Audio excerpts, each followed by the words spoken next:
The news line, अचूक वेधक. सातारा जिल्ह्यात सुरू असलेल्या मुसळधार पावसामुळे कोयना धरणातील पाणी साठ्यात सातत्याने वाढ होत आहे.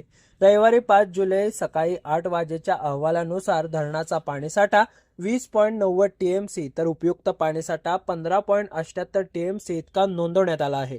गेल्या 24 तासात कोयना येथे 116 मिलीमीटर, नवजा येथे 161 मिलीमीटर तर महाबळेश्वर येथे 179 मिलीमीटर पावसाची नोंद झाली आहे. या मुसळधार पावसामुळे कोयना धरणात 31,300 क्युसेक्स वेगाने पाण्याची आवक सुरू आहे.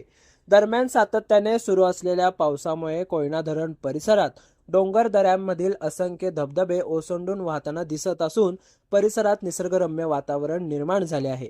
आज जिल्ह्यासाठी रेड अलर्ट जारी करण्यात आल्याने पावसाचा जोर आणखी वाढला आहे.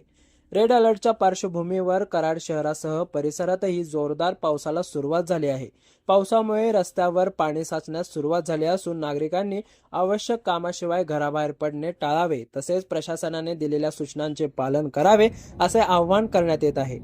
कोयना धरण परिसरात धबधबे, वाढलेली पाण्याची आवक आणि कराडमधील मुसळधार पावसाची ही थेट दृश्ये आपण पाहू शकता. द न्यूज लाईनसाठी अमोल टकले, कराड.